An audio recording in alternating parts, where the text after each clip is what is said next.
Coming to a mailbox near you, the IRS. I know you can't wait. Yes, Obamacare goes into play soon, so be prepared for the tax man to bring a bill. Yay. We're going to talk to Mike Vilardi today. He worked for the IRS for 22 years as a criminal investigator. He's going to share with us what exactly is happening with Obamacare today. And of course, we all pray that it will be repealed so that we can have a good health care plan put together. Mike, thank you so much for being here. Hey, thank you for having me, Gigi. Appreciate it. So we're talking about Obamacare and the IRS, and they're just not ready, are they? No, they're not. They're not ready. Look, two things have happened. One is funding is dried up. So there's a hiring freeze now at the IRS. And in order to implement Obamacare, they're going to need some additional personnel. Because what's going to happen is this. They're going to have to send out letters to everybody that does not have health insurance starting in 2014. Now, that's going to be done via a computer. What they're going to do is they're going to require on your W-2s that it shows whether you are covered by health insurance or not. In other words, if your employer is providing health insurance for you or not. Now, if you don't have health insurance, you will get a letter generated by the computer stating that because the IRS has found that you don't have health insurance, you're going to be hit with a bill, and they're going to send you a tax bill. But you have 30 days to either get the health insurance or supply proof that you have some sort of other insurance that would be okay with them so that you wouldn't have to pay this Obamacare tax. Okay. What about these Cadillac programs that they have? These people with excellent health care. How does that work with the IRS?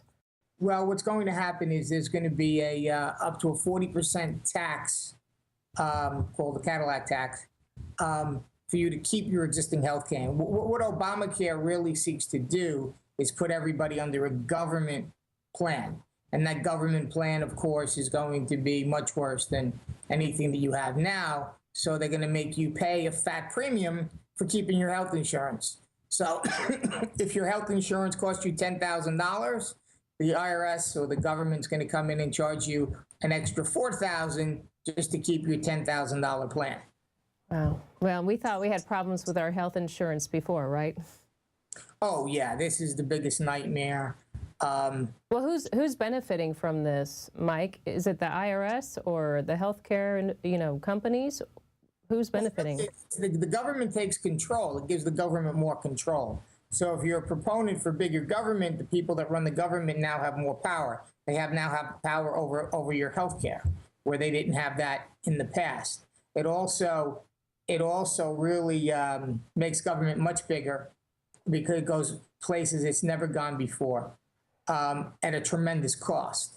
So there's $1.7 trillion in new taxes that's wrapped up in Obamacare, which is going to devastate an already weak economy. And they're going to be able to really keep track of people now. They're data mining.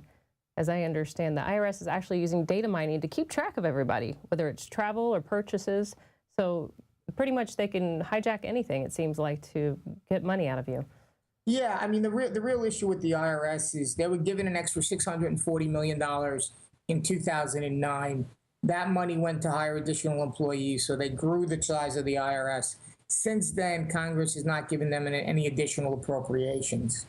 So they've actually had some buyouts to kind of get the IRS back to where it was, back in 2009 before they expanded it.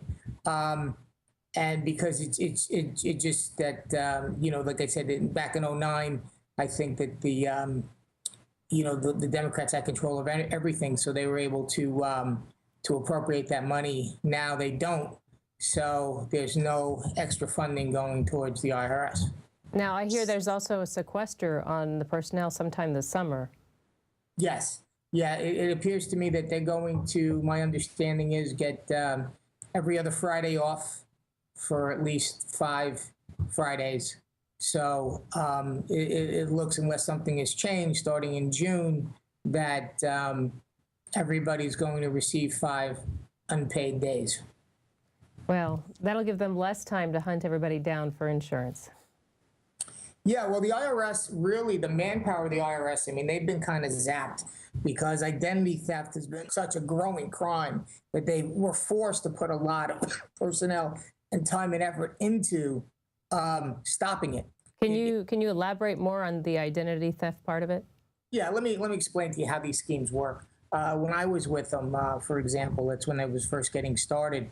They were, paying people to get Social Security numbers, and at the time they were using Puerto Rican Social Security numbers because if you're in Puerto Rico, you don't have to file taxes because Puerto Rico is not a state. So because it doesn't have statehood, there's no law saying that you have to file a tax return. So they're taking these Puerto Rican Social Security numbers.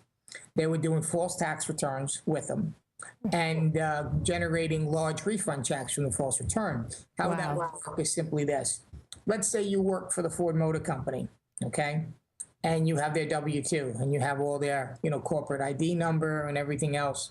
All you do is you change the information on it so it looks like some other person whose Social Security number that you stole also worked for Ford, and they had a large amount of withholding. So you'd say that they made $50,000, but they withheld $20,000 in federal taxes. And when you put in for a refund, you're going to ask for 10 of the $20,000 back. That's how it would work. And then the IRS would send you a $10,000 check. And what they were doing was they were sending these checks to the projects, and they had certain places they'd go to and they'd get the checks, cash them, and billions of dollars literally walked out the door because of identity theft. Then after they burned through the Puerto Rican numbers, then they started using people on welfare, people who, they were buying this information. I mean, if you go to your doctor, your family doctor, they're going to ask for your Social Security number. Well, if you get a person that's in that doctor's office that makes $10 an hour, and we say, hey, listen, we'll give you $50 for every person's information you give us, okay? Yeah, all of a sudden you got a problem. So because the information has become so accessible, they only need three things: your address, your date of birth, and your Social Security number to create a false tax return. Well, now with all the hacking, too, I'm sure that's probably doubled as far as a problem.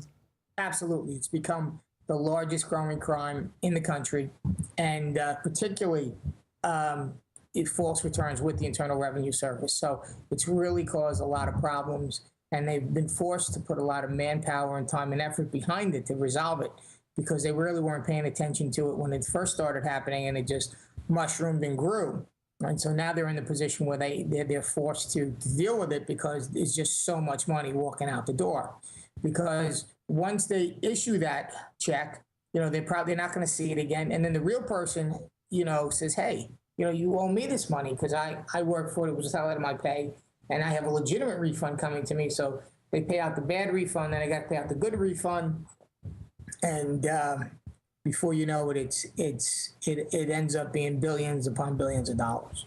Now, you were a criminal investigator for the IRS for 22 years. Yes. And you're helping people with their problems now with your own company.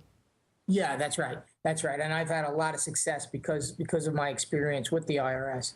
And if anybody out there is having an issue with either an overly aggressive revenue officer or an audit situation where they feel they're being unfairly treated, they could definitely call my toll-free number, which is 888-873-8825, or simply go to my website, which is www.MikeVilardi, VILARDIEA.com, MikeVilardiEA.com, and you can look at my testimonial letters, my history, my background, and if I can help you, please call me. How is the IRS going to enforce people who don't have health care or maybe don't have the right health care to fit in their requirements?